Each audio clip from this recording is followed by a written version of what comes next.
Good morning. So, we were talking about the lesson that is Prime Minister and the Council of Ministers. So, already we have talked about uh, the Prime Minister and the Council of Ministers tenure, appointment, formation. So, we have talked in the previous class.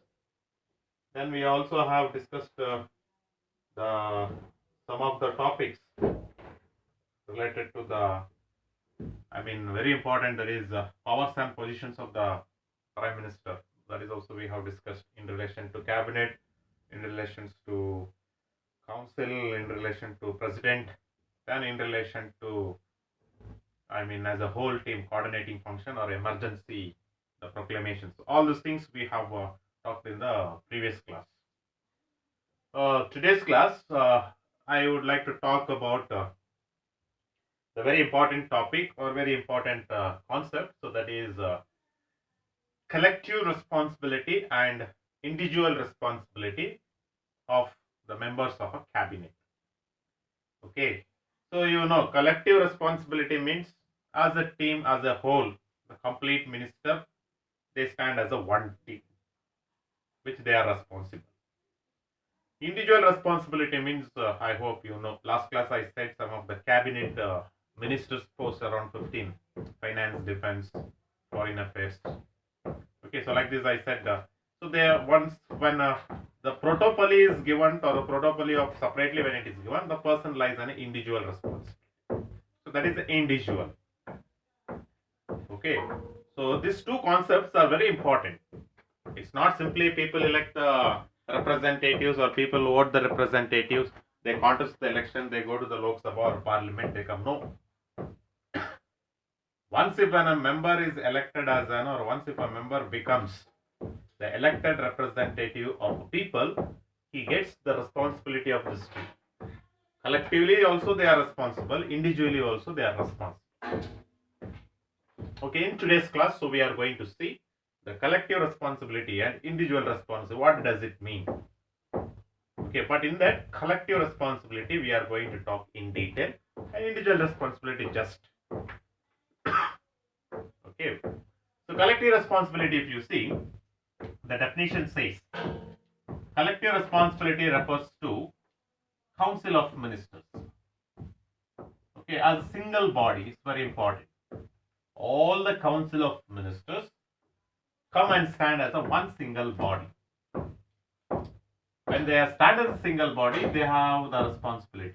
They have the responsibility. Where they have the responsibility to Lok Sabha. In what they have the responsible?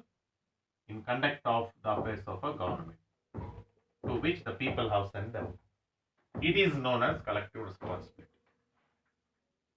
Okay, so collective responsibility refers to Council of Ministers as a single body responsible to Lok Sabha for the general conduct of the affairs of the government. It is known as collective responsibility. Okay, that is the definition for the collective responsibility. It's very clear. Okay, single body. As a single body, all the representatives should act as in a single body. Okay, when they act as in a single body, they have got very important role. Okay, what is this important role? What is the significance of collective responsibility? If you see one by one, the first one says, important policy decisions are taken by the cabinet, which are binding upon all the cabinet ministers. Okay. General conduct affairs of the government, the policy decisions, the weightage for the decision is given to the cabinet ministers. They are binding all. Whatever the decision taken by the cabinet ministers, all the council of ministers as a single team, they have to give their support. Okay, that support only makes the policy decision whether to be passed or not to be passed. So that's the one aspect. One, it shows when they support the decision of a cabinet as a single body, that gives a collective responsibility to all the council of ministers. Second one, if you see, if a minister does not support, what they don't support to the decision of the cabinet, he or she has to resign. He or she has to resign. Okay, if a single person, if they don't give support to a cabinet decision, he or she has to resign when they express their unwilling, because the single team, it's a one political party's representation, run of the government. Okay, that's a very important. Then moreover that, the collective responsibility will establish a principle called all the ministers should time as a one team. Okay, a team consisting of almost 225 representatives. Okay, to 250 representatives of a ruling party. Completely as a team they have to stand. Okay, that team stand gives completely the cabinet decision and the collective responsibility. They should have this principle that we are single body, we are a single team. So where all the decisions taken by the cabinet has to be supported. That feel should exist. If that feel is not there, he or she has to resign. He or she has to resign. And if you see, the term of the Council of Ministers depend upon the will. Okay, all the Council of Ministers term, tenure. Okay, tenure, that is 5 years.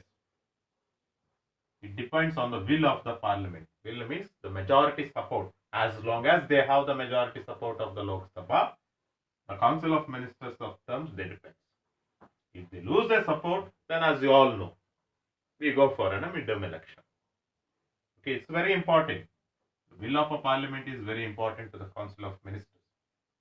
So, in that case, the Council of Ministers has to balance the functioning of a parliament. So, this is one of the most important things, so which they have to keep it up in the collective responsibility. Okay, so which we are having it. And the next one, if you see, usually because of something that the minister has done, the Prime Minister asks him to resign or her. Okay, when they against the cabinet decision or when they do some, go against some of the parliamentary norms or parliamentary system or cabinet norms, whatever they have, such situation, the Prime Minister very openly he can ask he or she to resign. Okay, to which the Council of Ministers has to resign. Okay, that's the one aspect to which we are having it here. Okay, it's a very important concept. The next thing, if you see, every minister is obliged to answer the questions pertaining to his department. Suppose an individual minister is of education. When he is individual minister, in the parliament, when that particular individual minister is questioned related to the system of education, the particular minister is obliged to answer, or he or she cannot neglect the questions asked by the ministers. Okay, if such negligency is done, or if such negligency is shown towards the careless towards the questions which asked to the particular minister, if they are obliged to answer it, if they don't answer it, such minister will be asked to resign. Okay, whether the answer is correct or whether the question is asked, whether the person can give the answer or not, that is the secondary part. But a minister should oblige, or he has to give some of his answer to that particular question which the minister is asked. If not, he or she has to resign. Okay, that is the next significance we are having. The next one, if you see, if a vote of no confidence or a censure motion is proved against one minister, then all the minister or the whole team of the council minister has to resign. That one minister can be the prime minister. If a note of no confidence is passed on the prime minister or one minister, okay, the whole minister, whole team, the single body has to resign together. Okay, that's the one significance or one part of significance of which we are having it. Okay, so that's about the collective responsibility, so which we are having it. Okay, next we have seen individual responsibility. This is as an individual, one person responsibility. Okay, the individual responsibility or one person responsibility we are having. One person responsibility, if you see, or in the individual responsibility, okay, it completely defines the individual responsibility. Okay, the completely it comes. Okay, than the collective responsibility. Besides the collective responsibility, even each member of the cabinet or council of ministers, they have got the individual responsibility also is given to them. What is that individual responsibility means? If you see, each minister is responsible to the parliament because they are elected by the people. They are elected by the people. They are a part of a parliament. So when they are part of a parliament, then their responsibility matters. Okay, so each minister's responsibilities must and should in the parliament. Second one, if you see, member of a parliament can question the ministers. Each minister has got a right to question the ministers in the parliament. They have to question. Such questions which is being asked by the minister to that particular minister, they are supposed to answer. Questioning is very when each minister, when they question in the parliament, that questioning done by a particular minister, that shows the capacity of the person in the parliament, where the people are going to see whether the person whom we have sent, there is a worth. That worth of a minister will be seen only when he questions the ministers in the parliament. Okay, that questioning, it shows the completely about the person's ability and capacity, which makes the people to decide whether the next term, whether this he or she should be elected as a representative of parliament or not. Okay, that's a very important aspect. And next, if you see, ministers are obliged to answer such questions. They have to resign. They cannot have a careless response towards a minister's question.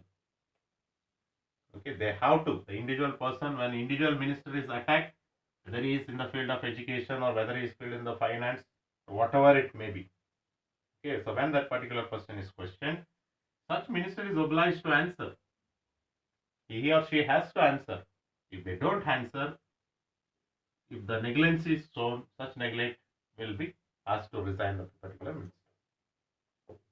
Okay, and even it's a moral responsibility. Okay, it's a moral responsibility. Okay, moral responsibility of person. That moral responsibility, what they should have. People have elected me. People have sent me to the parliament. So I should do some work to the people. That moral responsibility they should have. Each minister. So in individual responsibility, the observation of moral responsibility of a person is done. That observation of moral responsibility is the one which gives the one of the impact or output to a people to decide whether he or she or whether that particular person next after the completion of 5 years of a term, whether he or she should be elected once again as a representatives or not. Okay, so these are the two responsibility which the cabinet ministers, which we are having it. So very important aspect, the individual responsibility and the collective responsibility. So it's very important, and you should know about this. Okay, because we are all electing the representatives, and you are all another 2 or 3 years. Okay, 2 or 3 years, you are going to be the person who are going to elect the representatives. So when such situation takes up, so you should know all these things. Okay, that's the one aspect so which we are having it. So that's about the collective responsibility and individual responsibility of the members of the cabinet system. And the next class we will go with the one of the last topic of the lesson. Okay, so last topic of the lesson, so that will be the distinguish or the differentiation between the cabinet ministers and the council of ministers. So what are the difference between this council of ministers and the cabinet ministers? So that we will go through in the next class.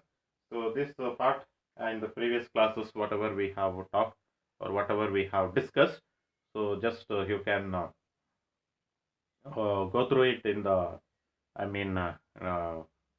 textbook.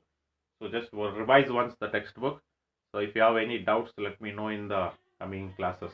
Okay, So that's about the collective responsibility and the individual responsibility, so which we are having it. So next class we will go with the last topic of the lesson, that is differentiation between cabinet and the council of ministers.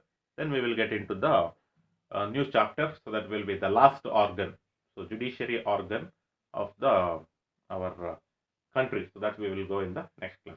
Thank you.